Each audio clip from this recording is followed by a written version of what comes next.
start streaming. You'll have to let me know when it shows up. Yeah, I'll take a look at it. It's still connecting.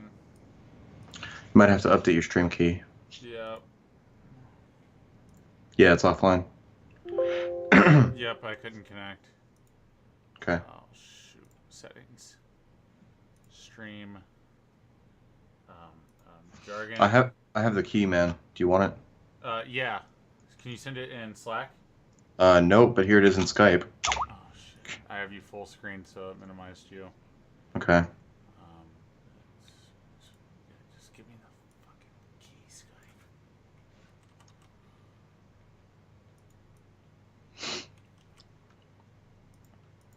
Well, here it is in Slack, too. I had to open Slack. All right. I clicked start streaming. I think we're streaming. I think we're streaming. Yep. All right. I clicked.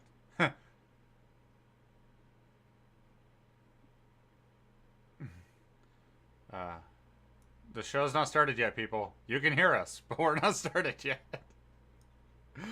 Back off.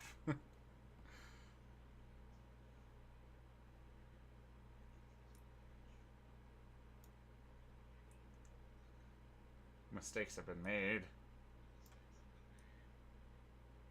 If anybody's watching, how's our auto memo?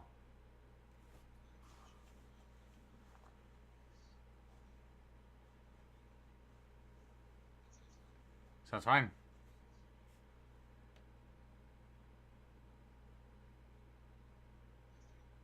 Testing.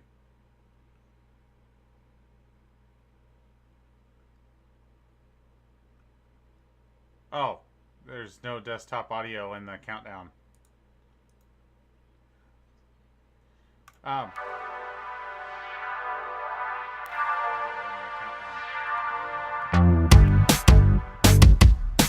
mean, you can switch to the webcams if you want. Or that. Sweet. I mean, you can switch to the webcams if you want. Or that. I'm watching. Sweet. I mean, you can switch to the webcams if you want. Bad things happened. A lot of bad things happened. I have screwed up this stream royally. Oh, hi everyone. I'm sorry, people. I am so sorry. I forgot to mute the Facebook stream. So, like, the audio just started looping over itself endlessly. That's no good. Oh, son of a gun. Hi, Are you everybody. recording? Yes, I'm recording. Awesome. Well, that's good. All right. Welcome back to Jargon Podcast. This is the Jargon Podcast as Zach screws everything up. So... Everyone has to start... everyone has to start somewhere. Zach is actually hosting the stream because my streaming software has some issues. I'll address them later. You may also notice I'm coming from a new location, which is actually still in my same house. I'm coming to you from the breakfast nook because reasons. Stupid electricity.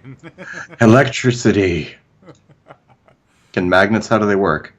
Oh, jeez. All right. So, once again, I apologize for the really, really crappy intro, rolling over the audio upon itself, and Derek's voice over and over.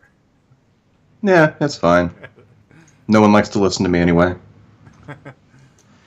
Alright, so today we are talking about Threadripper, some news about Mass Effect, Loot Box, Asus's new monitor to track frame rate while gaming, or is how it's able to. And Oculus is creating a $200 wireless VR headset. Counterfeit NES Classic consoles? Yeah? Yeah, people getting shady with it. Oh, and the discovery of exoplanets in real life. Is that on the notes? Oh, yeah, it is. Okay. Damn, you skipped over that one? Did you miss it? Well, I thought I saw something about it, but then again, I also had a news article from Google I use Google News sometimes to push articles to me. I saw something about Fox News and aliens, and I totally didn't read that one. So there's that. Oh no. You are a touch loud. I have turned you down a smidgens. Okay. Was How that noted in the comments? Slack. Yes, it was. I'm not getting comments again, maybe. I am getting comments as far as I know. Okay, so I'm gonna let you track the comments. I'm gonna get all the sources open that I didn't get open. What just happened? Everything just like minimized. Did you hit Windows D? I shook the window. Oh. Oh. Okay.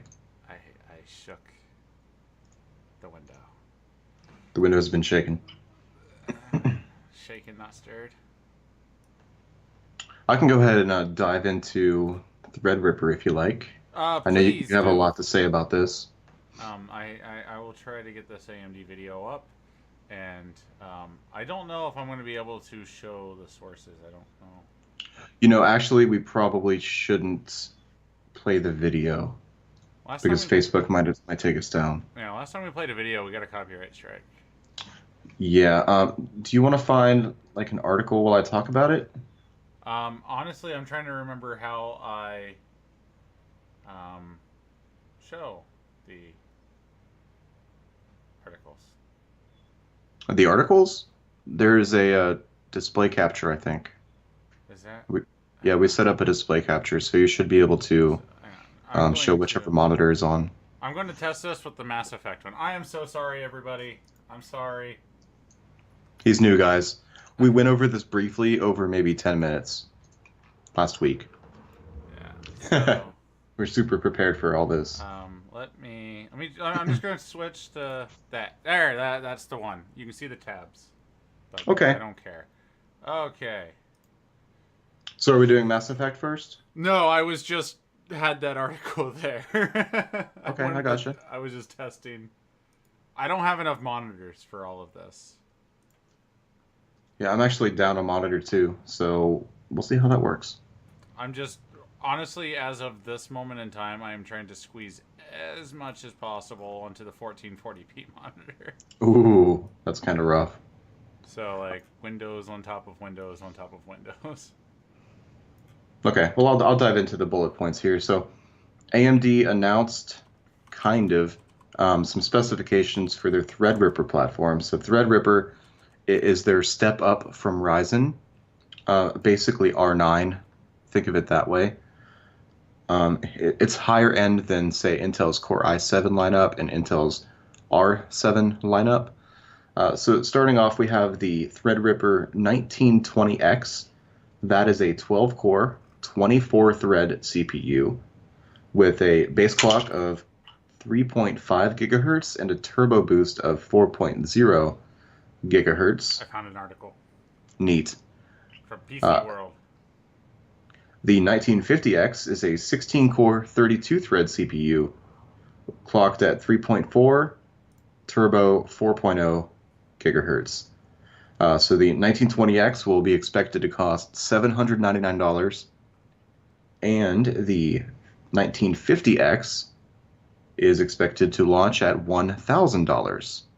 So that was a table of Intel's kind of competing lineup, the i9 series. Yep. So some interesting things that AMD showed off were Cinebench scores, and as a baseline, they use the Intel i9 7900X, and that's for same price point. Yeah, the same price point. I believe that was a 10-core CPU, right? Yeah. Can we look at that table again, just to make sure? Boop.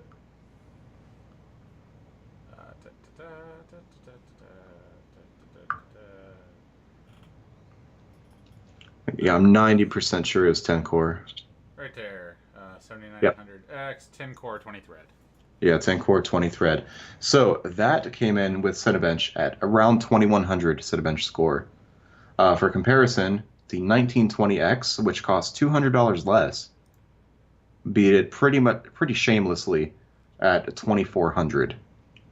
So the step up, the R9 1950X, that's the 16-core 32-thread, that got a Cinebench score of over 3000, which, as far as I know, is the record. I believe that is the record-breaking number. So that's really cool. It's almost 50% faster than Intel CPU at the same price point. Don't do anything embarrassing. I swapped back over to our faces. Oh no, it's my face. Drinking some water. I'm chugging Red Bull. I need lots of water in Georgia. Lots of water. Probably pretty toasty down there, huh? It is a little toasty. So aside from Threadripper, I know you want to touch on Threadripper as well, but I also want to cover Ryzen 3. They did also announce some information about Ryzen 3. That is the low end. I can say low end, but it's really not that bad. Platform from AMD on the Ryzen system. So Ryzen 3, they announced the 1200 and the 1300X. Interesting that there's an X series on Ryzen 3. The 1200 is a 4-core, 4-thread CPU, 3.1 gigahertz, 3.4 boost. And the 1300X is, again, a 4-core, 4-thread, 3.5 gigahertz with 3.7 boost. Ryzen 3 will be on shelves on July 27th. We don't have pricing for that yet. I've seen some rumored pricing, but I try not to report on rumors here. Even though we do it every once in a blue moon. We might prefer hard numbers, though. Well, definitely prefer them. We like the first couple of shows we reported on a rumor, and then we had to apologize for reporting on the rumor because they came out and said that it didn't happen, and then it turned out that the rumor was actually true and the companies had lied. And was that the AMD graphics on Intel CPUs? Yeah. Yeah. That whole thing. So I think Threadripper looks really good. If I had, I don't know, $4,000. Yeah, $4,000's a good number. $4,000 to build a new gaming PC with. Easily the 1920 or the 1950X. That's where I'm going. So I'm actually upgrading this PC next year and buying a Threadripper system. So that's, that's the plan. Okay. So might have some cool used hardware for sale. Ryzen 7 1700X, right? Yeah. Okay. And more than likely 2 16-gig sticks of DDR4 2666. Dibs? And can I call dibs? And a EVGA GeForce GTX 1080 FTW. Yeah, can I call dibs? If you want to call dibs, go for it. Yeah, that 1950X, especially at $1,000, it is far and away better than Intel's offering at the same price. Yeah. At least in Cinebench. No, gaming remains to be seen. It's probably going to score a little bit lower than Intel's because, historically that's what happens. IPC and all that. And... Yeah, but last week, Intel, they tried to throw some shade on AMD here, saying that the processors were kind of glued together. Yeah.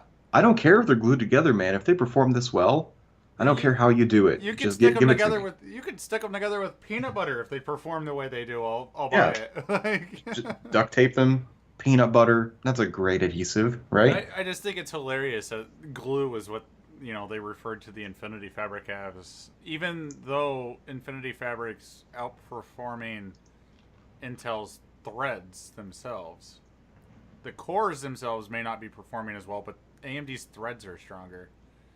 And not failing. I can see why they called it Threadripper. There's a lot of them. Yeah, there's a lot. 32 threads. Plus, keep in mind, all of these CPUs are going to have many more PCI Express lanes than Intel's. Wasn't it 48? Yeah. I think it was 48 PCIe lanes. No. The $1,000 one has got more than that. I think it was... Really? Yeah.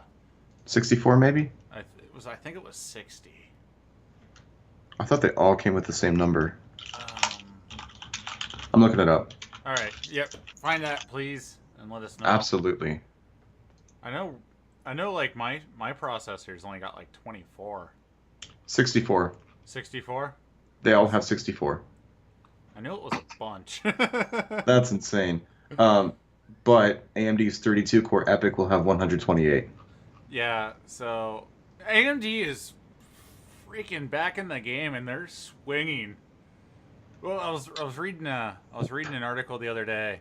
It was about like somebody was talking about AMD's rise from the floor was because Intel came in 10 years ago and sucker punched them, knocked them to the ground, and it only took them 10 years to stand back up. But Intel turned their back, and AMD swung with a haymaker from behind and clocked them in the jaw. Yeah, that's pretty much what happened here. Like I hate to Um, paraphrase, but they explained it perfectly.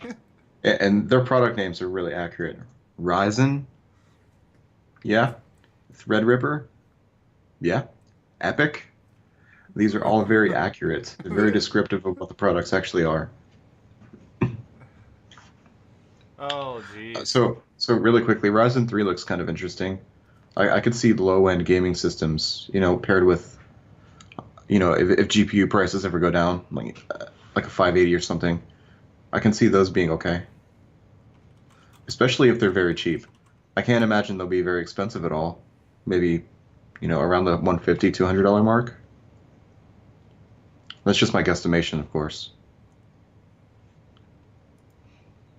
I mean, they're competing with technically the Core i3s, but they seem to be better just because they have decent clock speeds and they're 4 cores.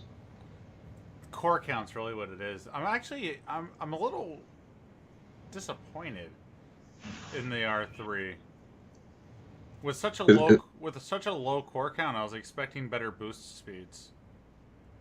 yeah, I can see that. At least up to 4, because the higher end models are up to 4. Yeah, like I got 8 cores on mine, and I run a steady 4.1 gigahertz overclock. Like that's what I run at. Yeah. Honestly, I'm hoping the Ryzen Pro chips I'm hoping those will actually hold a slightly better overclock, being bend chips and all. Yeah, they're bend, but a lot of the Pro, moniker really just means yeah bend, so they're more stable, but also like remote maintenance and things like that. So honestly, that's the only reason why my processor is going up. So I'm going to swap out to probably a 1700X Pro variant, just for that stability. Okay, so you're not getting a Threadripper then? Oh, I am. I'm still going to upgrade this system. This is going to be my everyday runner. Oh, I got you. Seems like a lot of money. Yeah, it is. It's very stupid, but that's the world that we live in as an enthusiast. So that's why you bought a 1080 a month before the 1080 Ti release, right? No, that's because Ooh. I was expecting it to be like 980 versus 980 Ti. And it wasn't. And then they released the Titan again. Is what they did. they just rebranded the Titan and then built a new Titan and screwed over everybody that purchased a 1080, a 10 or a Titan. Like Yes. Nvidia was like, "Here, we're gonna start this, and then we're gonna let Intel finish it." Screw over every one of your customers. All right. Looks like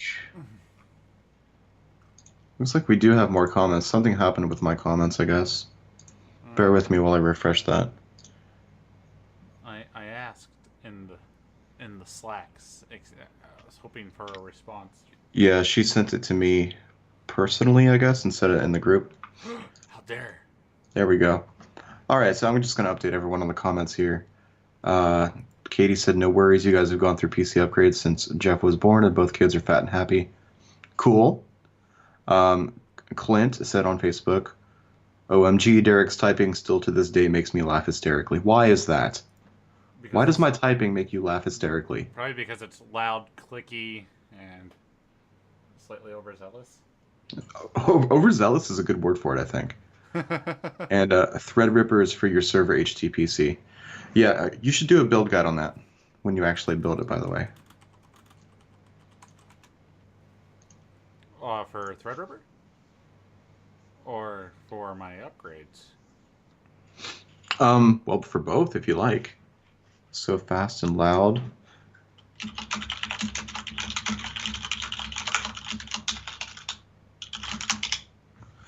There we go.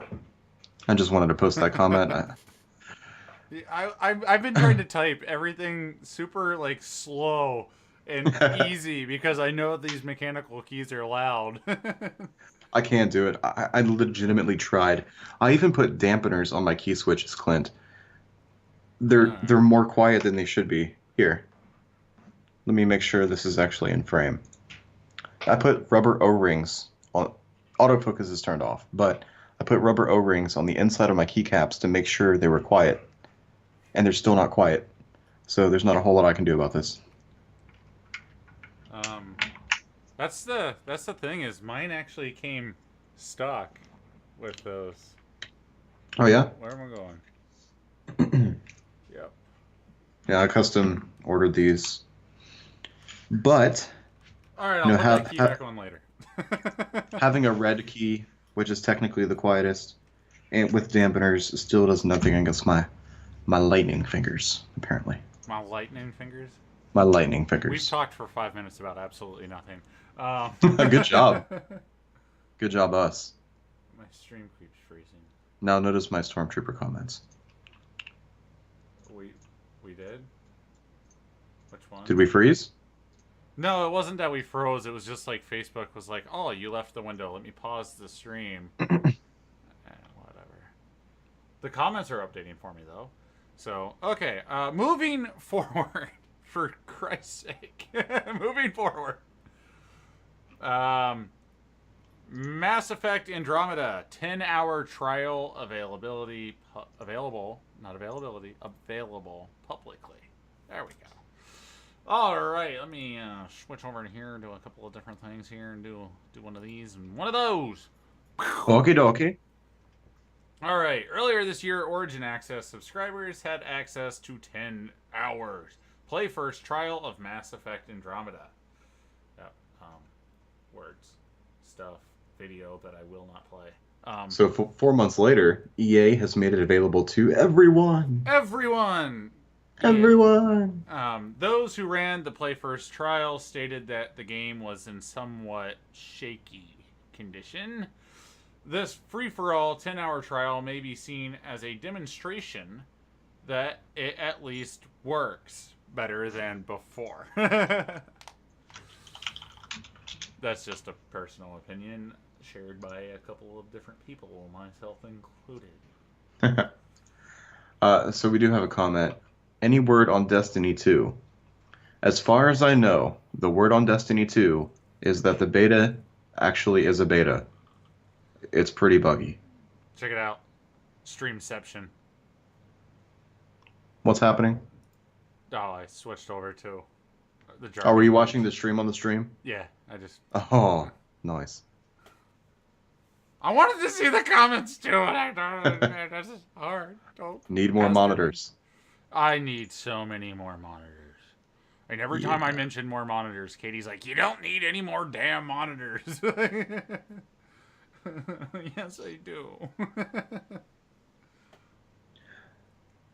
I have to get some more monitors too. I'm thinking about mounting a TV above my desk. Like a big 47-inch? Maybe 32, maybe even just 1080p. Oh, 1080? I mean, we don't even own a 4K TV yet. So I feel like the first 4K should go in the living room. But then again, I'm about 15 feet from the living room, so people would still be able to see it. Brandy, what do you think? I'm sure you'll weigh in the comments. Weigh in the comments below! So Clint replied about Destiny 2. For Destiny, the beta was literally the entire game. Nothing really changed, but I was hoping Destiny, I assume you meant 2, would be better. Yeah, that seems to be happening a lot. I told you Katie would say I didn't need more monitors. Wait.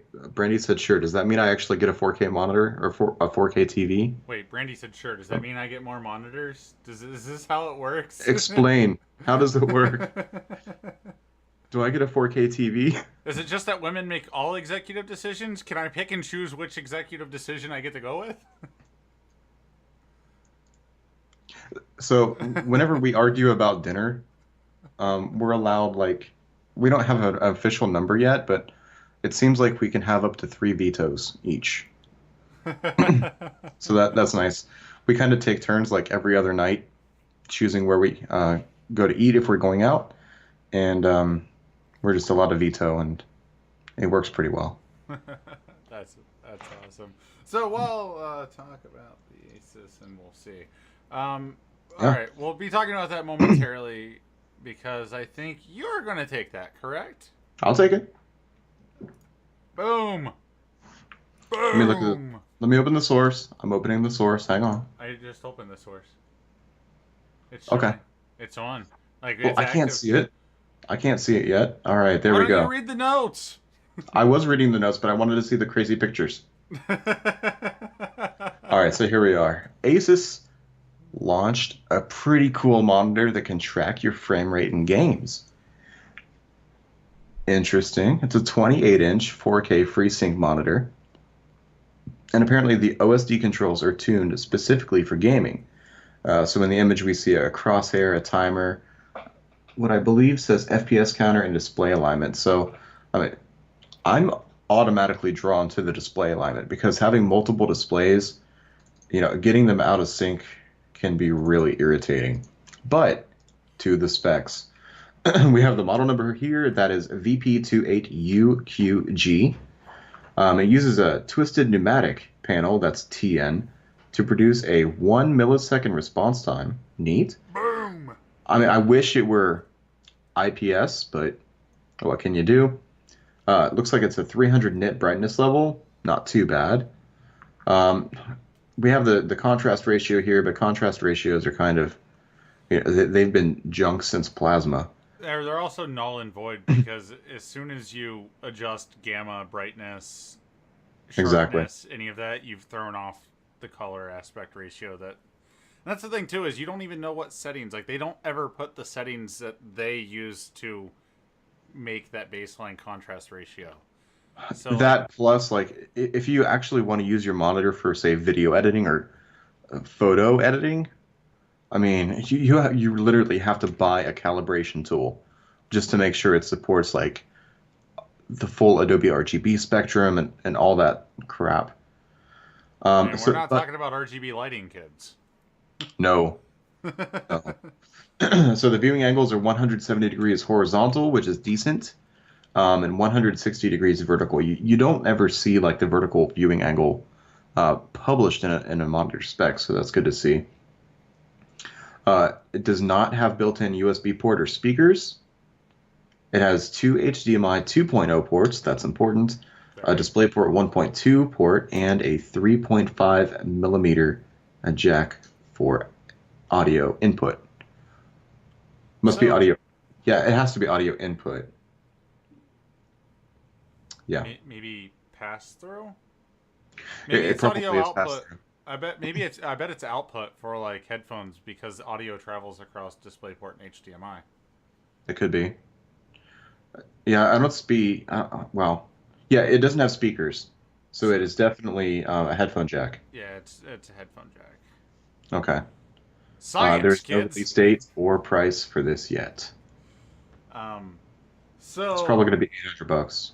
Yeah, it's probably going to be like ridiculously expensive. It'll be one of those things we buy it, like in the next iteration of Vega, so the FreeSync becomes worth it.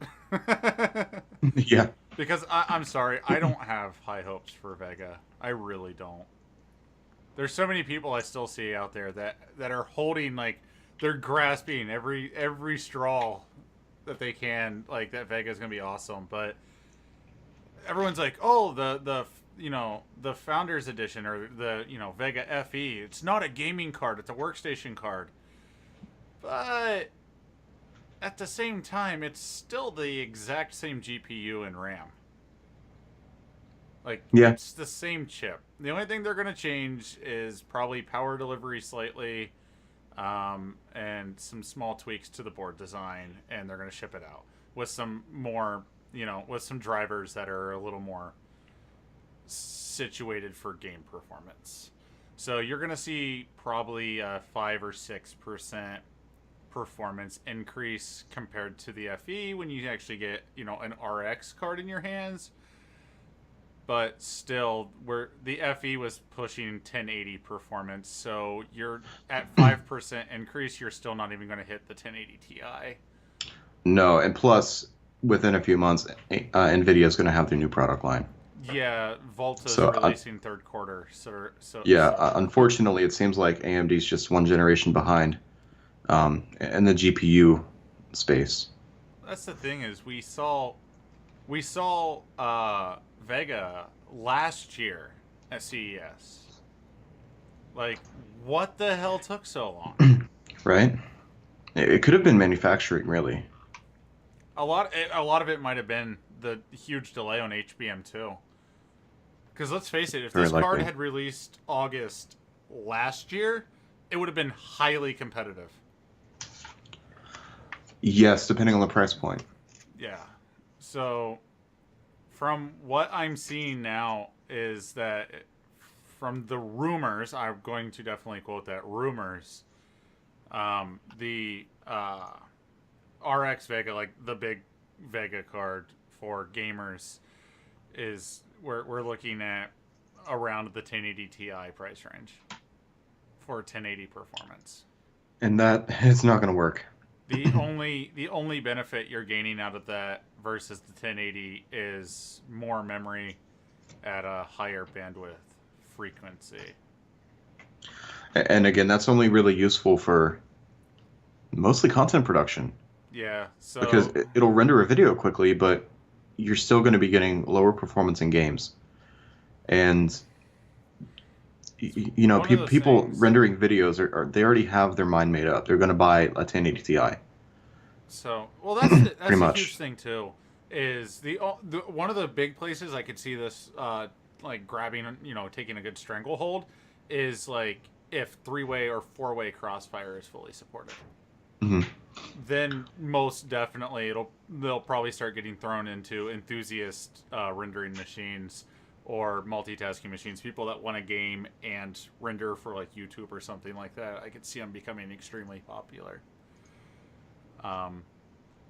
Because we've already seen the hash rates for mining on the FE, and they were actually below the RX 480. It couldn't Which mine. is really weird because of the bandwidth of the memory.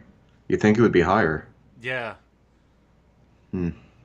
Weird stuff. I don't know. I don't know where Radeon's going. Probably to hell, but They're not rising anymore. they're not rising.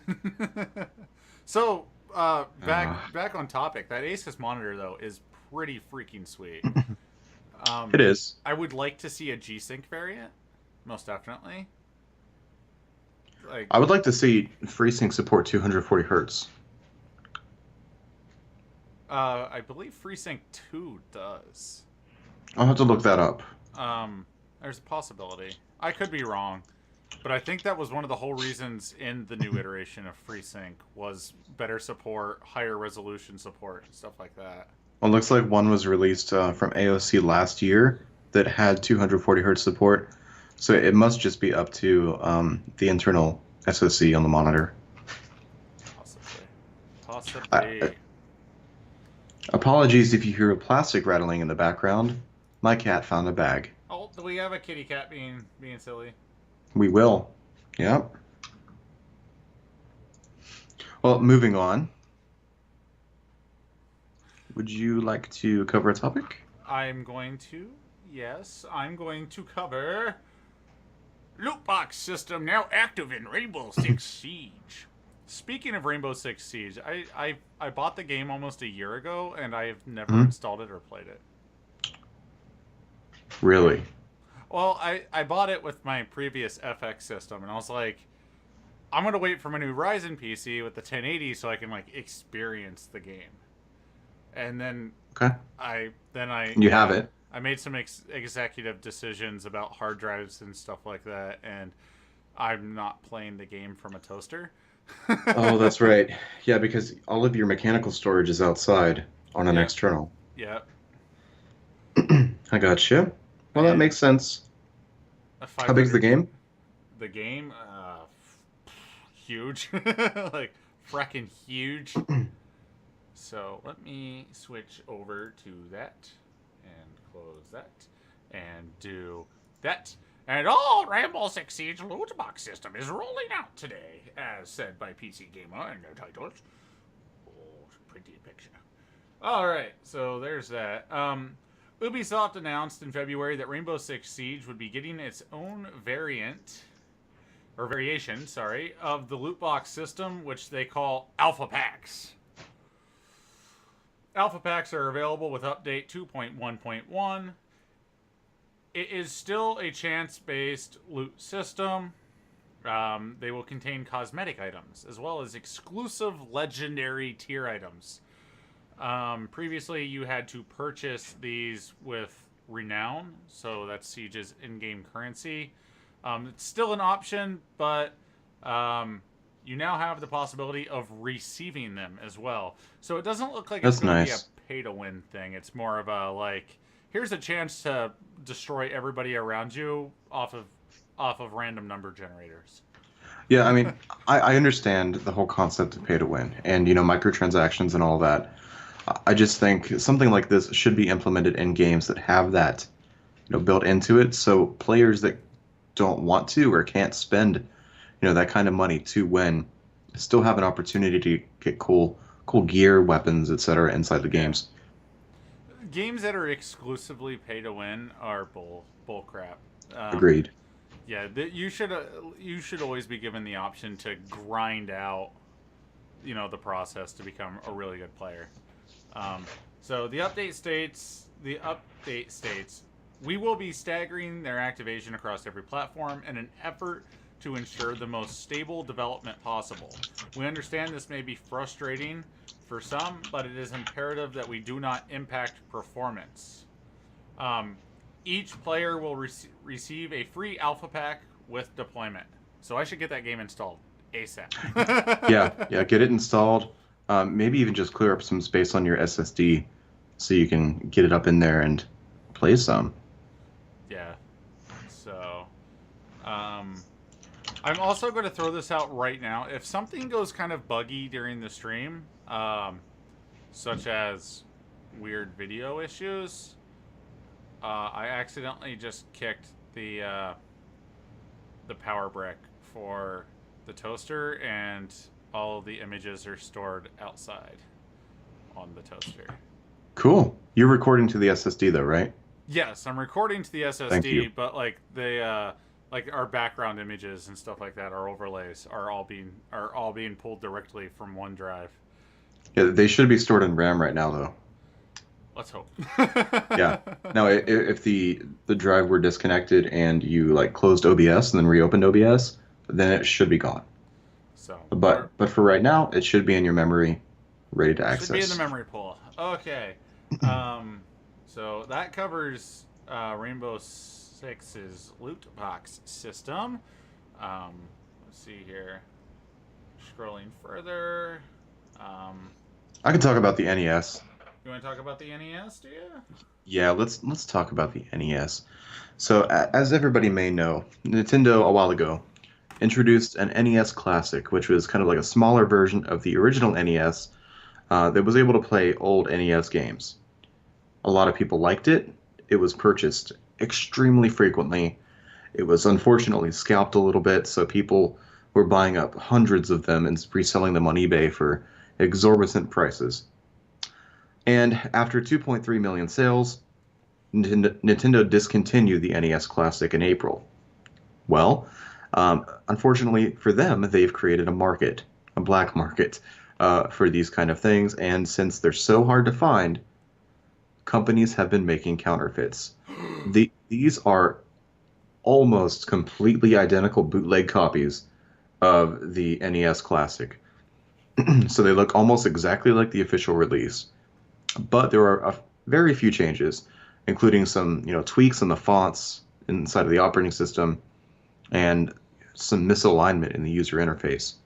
I noticed the NES, actually the Nintendo Entertainment System logo on the front of the box, it's slightly misaligned too.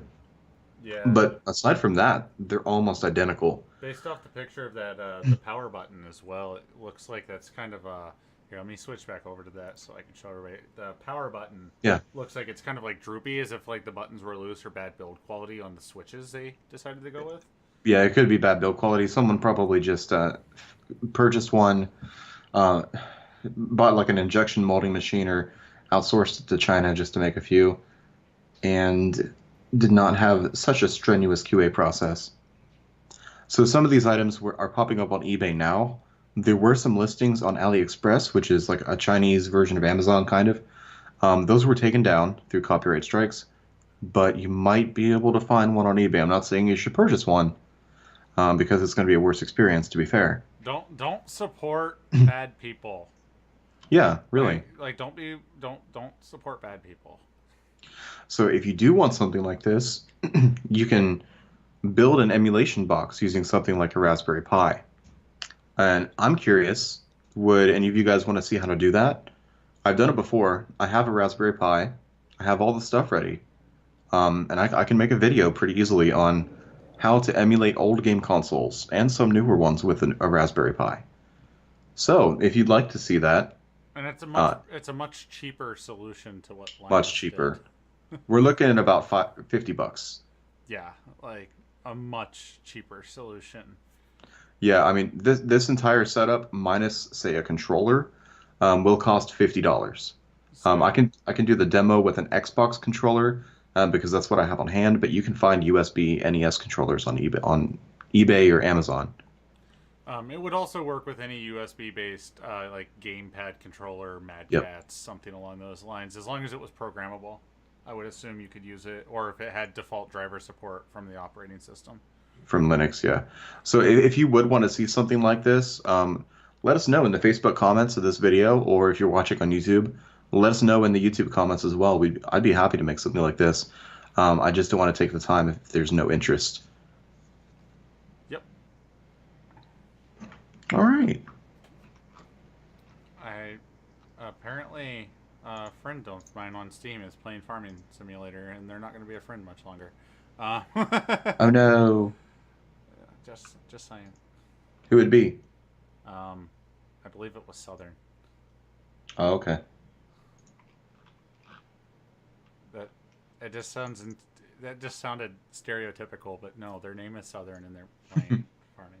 I'm sorry. I'm sorry. I'm from Vermont. I'm from the north. Leave me alone. I know my brother plays Farming Simulator quite often. He's from the north. He's not allowed to do that. From the north. He's from the north. Speaking of from the north, I'm watching Game of Thrones tomorrow night. Woohoo! Game of Thrones is back. I'm excited. I've been binge watching The Walking Dead. Like, Yeah, there's a lot to that. I watched the first season when it came out, like originally released. I watched it on AMC, and then I never watched it again until like here recently. Katie and I just made it like 2 episodes into season 4 last night. Wow. So like I never started. it's oh man, I love the show. I love the show. But at the same time, I'm disappointed because of the show. What's that? Boondocks 3 got essentially the okay to be made, but Norman Reedus doesn't want to leave The Walking Dead to make the new Boondocks Oh, movie.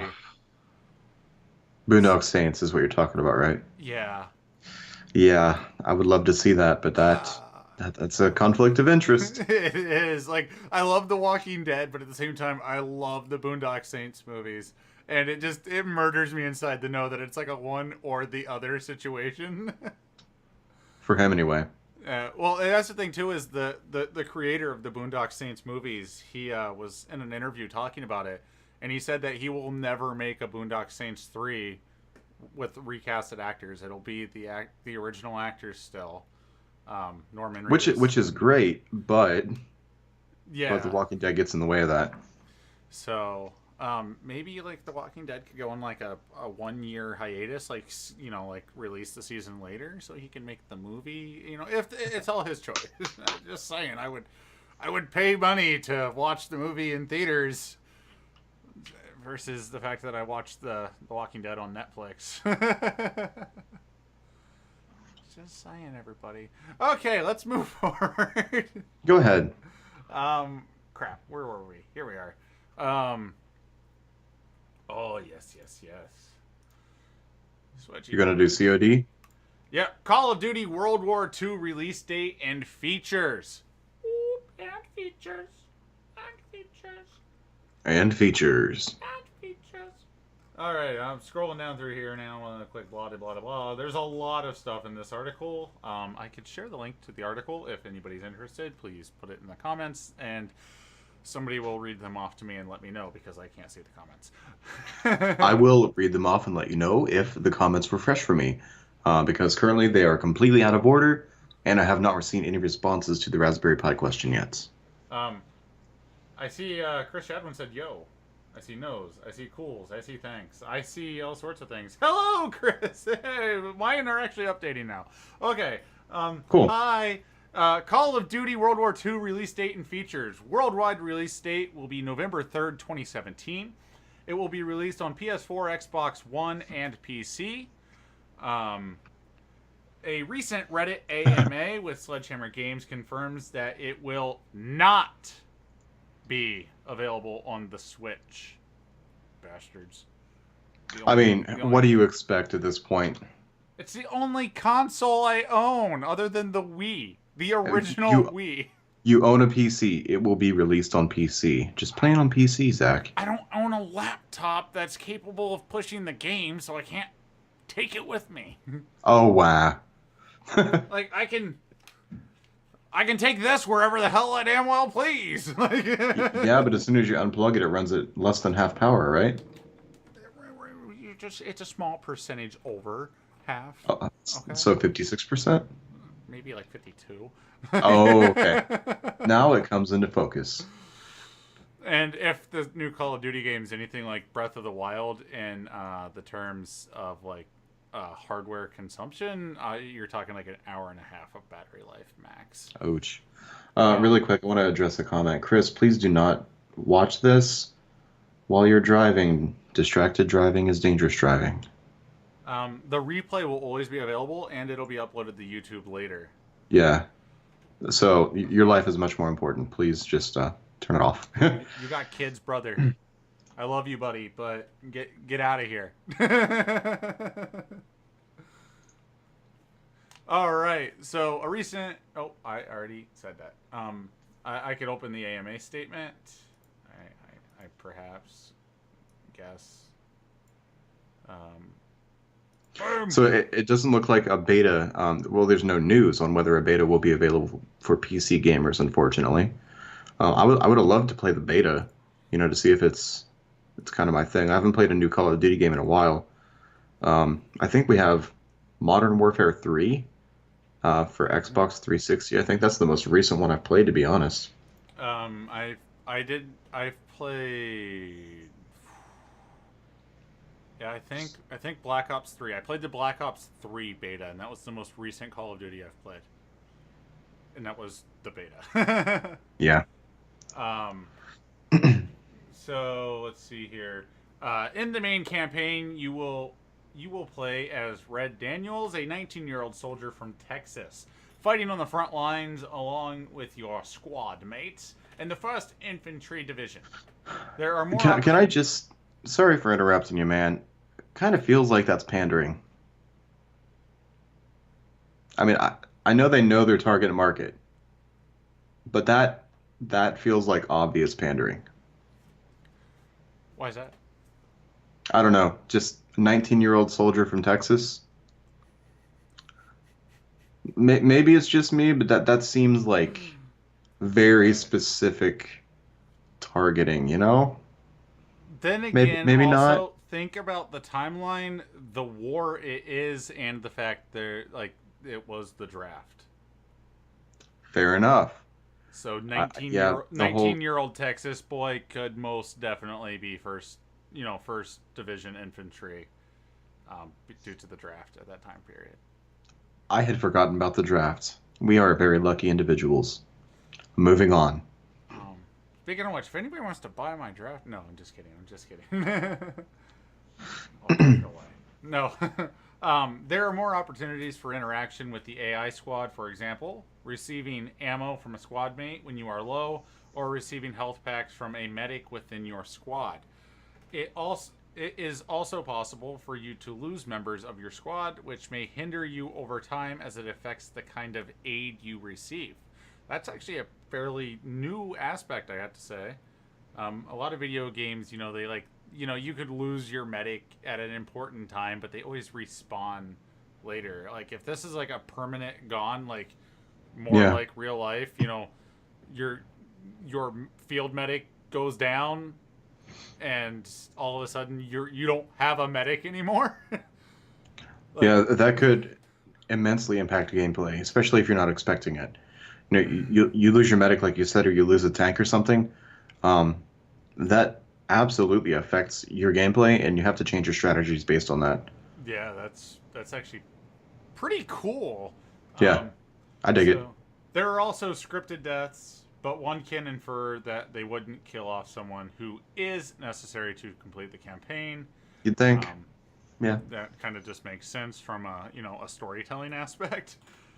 Like you don't start a book and then like on page 20 kill off the main character and never replace him. kind Star of, Wars Rogue One. but it shifts who the main character is through that story. Not so much. You have a new point of like a new point of interest within the story, and a lot of times if they're going to kill off characters quickly, the point of interest becomes an object. That's just kind of the way storytelling works. Or like I'm just I'm not going to give specific examples to Star Wars, but in storytelling in general, when if your goal is to kill off a character or remove a character, even though they were like kind of the main aspect, you generally like kind of like give the focus to an object, like treasure Yeah, hunting to find this specific thing. So that becomes the point of object, even if it is irrelevant to the entire story of what it is specifically. I get what you're saying. Rogue One was just an example. I'm not going to give any spoilers away, but for those of us that have watched it, you know what I'm talking about. I've never watched it, that's why I couldn't give specifics. Okay. um, all right. The multiplayer portion will feature real and iconic locations from World War II, different weapons and technology from those timelines, and a headquarters which will allow players to interact with each other. You will be able to choose male or female in the multiplayer mode, which does not really fit the timeline versus the draft. No, it doesn't because there were really no females in war at that time. No, during World War One and World War Two was really, at least in America, was when like women really started getting the ability to join workforce and not just be housewives. Right. Because all the men were away at war and factories needed to be employed to produce ammunition and artillery. So History. that's really what drove women's rights even further and started that whole barrel roll into equality.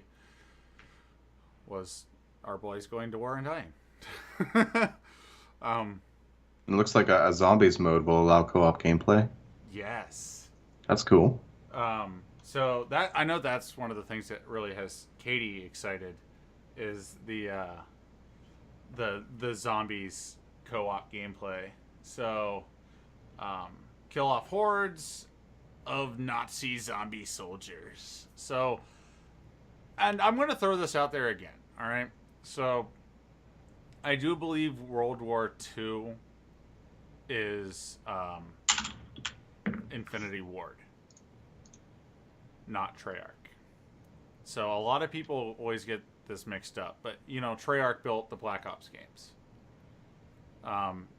Black Ops games all had Nazi zombie game modes, And what a lot of people don't seem to realize is that Infinity Ward was actually the first iteration to the Nazi zombies with Call of Duty World at War. That was actually the first game that released with a zombie game mode. And then, which was Infinity Ward. And then Treyarch took it into the Black Ops. Because Black Ops was based off of the World at War timeline. So, there. I remember that was a thing from like right after Black Ops came out. There was like Modern Warfare 2, wasn't it? Wasn't it Modern Warfare Black Ops Modern Warfare 2? I think it was 3. I don't know. It's been like 10 years since that happened. It's been a while. I'm a little fuzzy. No, I think you're right. I think it was Modern Warfare 2, because it was the Black Ops 2.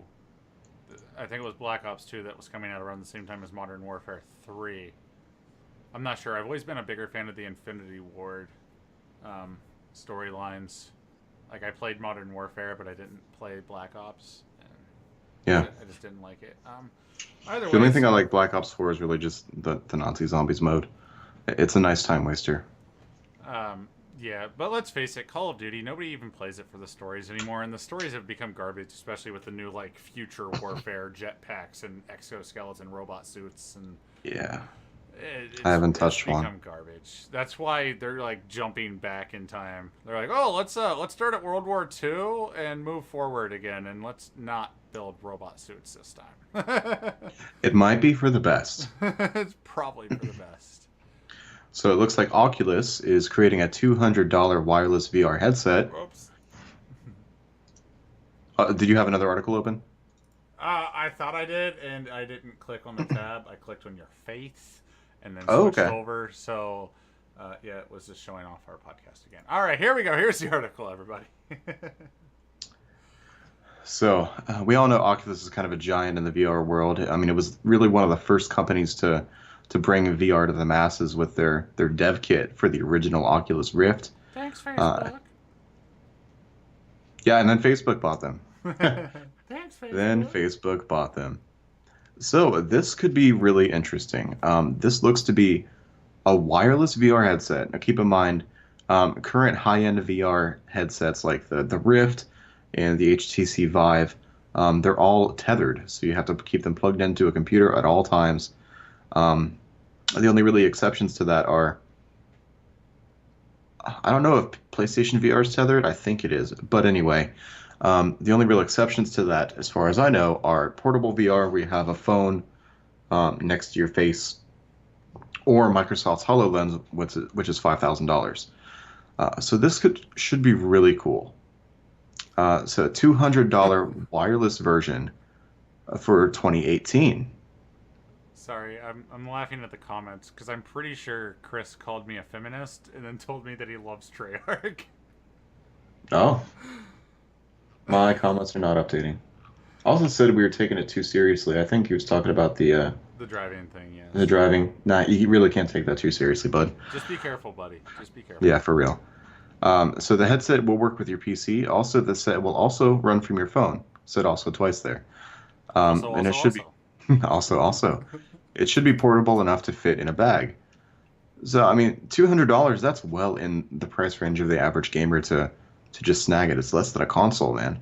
Yeah, like that's amazing great. Price tag for a compared to $500 to $700 for the current offerings. The only VR headset that you'd be able to use to compare at this price range is Google Cardboard.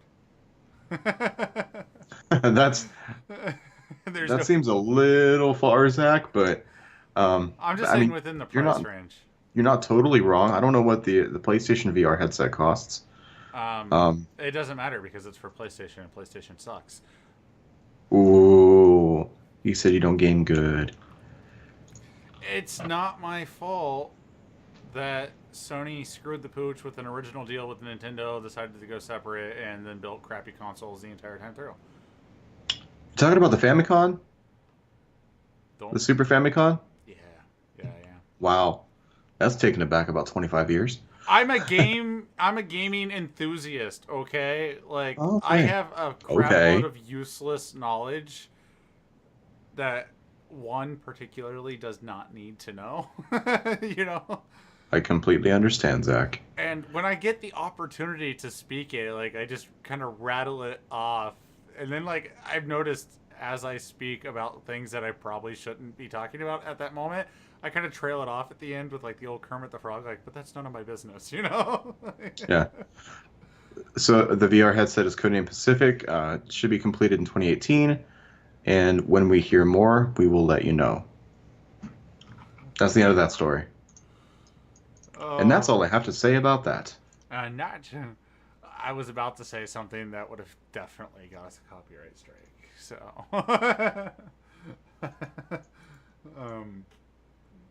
I'm not gonna say it. Okay. All right. So it looks like our final story, I do believe, is about Eve Online. Eve. Eve Online. So, discover exoplanets in real life. I could not have butchered. Butchered. Or stuttered any harder than I just did. All right. Developer, or freaking jerkbags.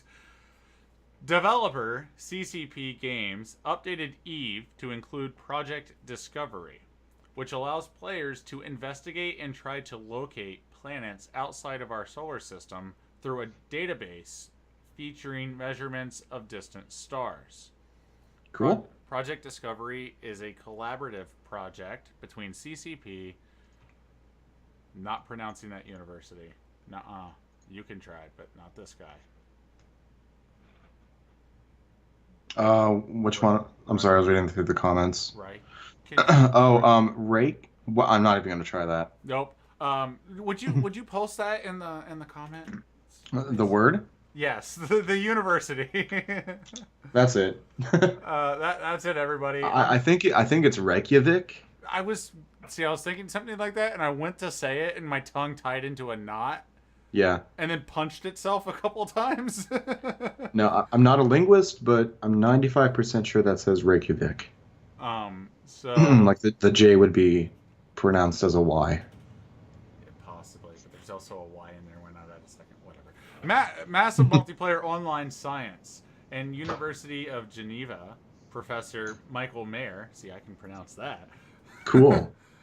The data from COROT or COROT, a European Space Agency telescope made solely for the purpose of searching for exoplanets, is used in Project Discovery.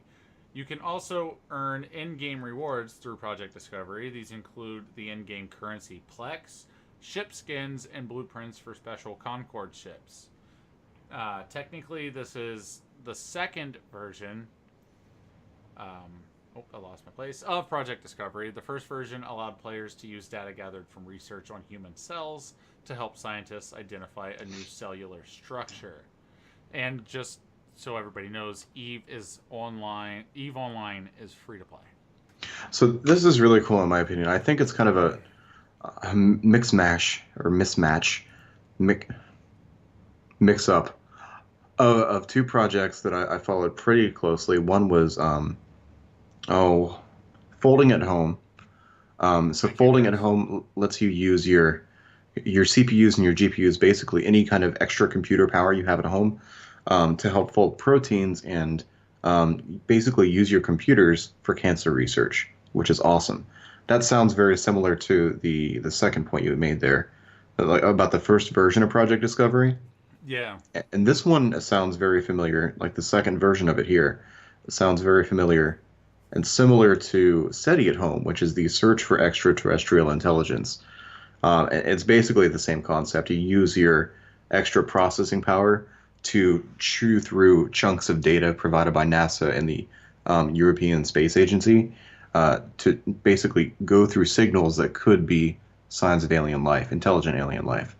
So it's really cool that EVE Online, a game kind of suited toward space exploration and the RPG side of things, is using your CPUs to basically do the same thing to help locate planets outside of our solar system. So, quick question: Why are we always looking for intelligent you know, extraterrestrial life. Like, why can't we find dumb extraterrestrial life and like Well, make it our slaves? okay, maybe not the last point, but um, there are investigations underway on the moon of Enceladus in the outer solar system and Europa.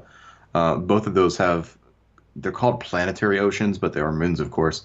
Um, as far as we know, the composition of those moons is like a solid rocky core, a large ocean that covers the entire planar body, and a big chunk of ice on the outside. So, since tectonics kind of exist out there due to the gravitational forces of Saturn and Jupiter, Yep.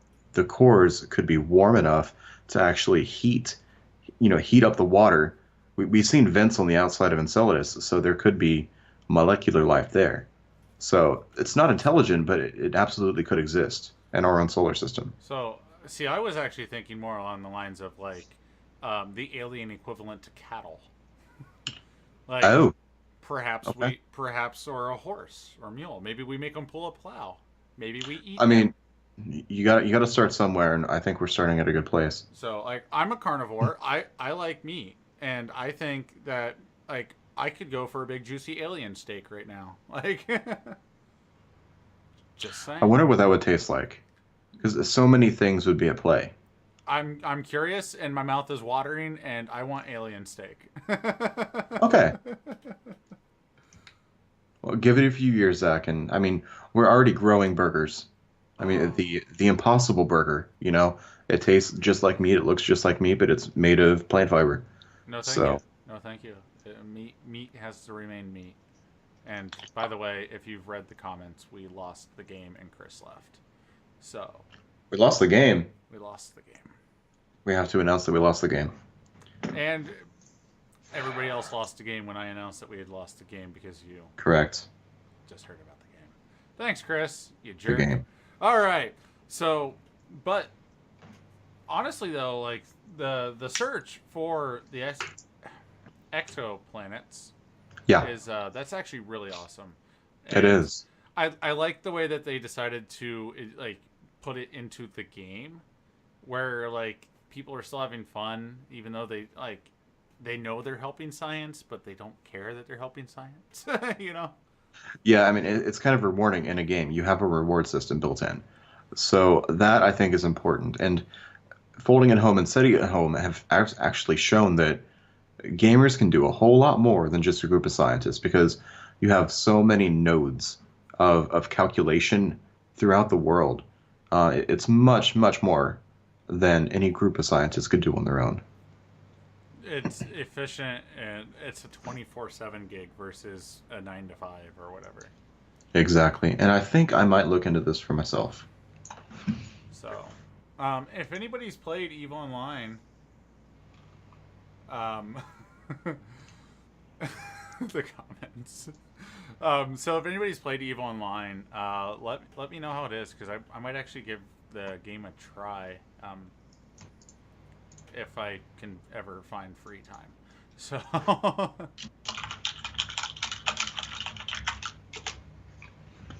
Yeah, I think I might do the same thing. Just to give it a shot. it's I for mean, science, yo. yeah, it's for science. That's for science. All right. Well, it is 8:07. We are out of topics, and I think it's time for rum and coke. But But you go have your rum and coke. Thanks everybody for stopping by today for another episode of Jargon Gaming. Of course, we'll be back Wednesday for Jargon Tech. We'll be covering the week's advancements in tech industry, not just gaming related news. Don't forget to like our Facebook page, share the video if you enjoyed it or you know people that may enjoy it, and check out our website at jargonpodcast.com. yep. And the reason it says I'm watching is because my wife watches off of my phone. Just so. Um, she likes to know this stuff too, but she prefers like getting her information in this form versus letting me talk to her face to face. Because like we call the podcast jargon and we go into very specific detail, but we have a good back and forth and a lot of fun. And Try to. unfortunately, Yeah. Derek can verify this information. But when I get to talking about a subject in a one-on-one where I'm giving the information, I will get very detail-oriented and not shut up. He also has an ego way too big for his head. And that's okay. Oh, I thought we said we were going to be nice. You're such a jerk. I do what I can, man. I love you, buddy. Oh, man, you're supposed to be nice. Well, geez, what? I don't even know what this. Blast from the past, you weasel. Oh, I get that reference. Thanks, man. I still would hit that guy if I got the opportunity. I promise. But I don't think we'll ever have to worry about seeing him again. Nope. Have a good rest of your weekend, everybody, and we hope to see you Wednesday. Same time, same place. Bye-bye. I'm holding this pose. It's done.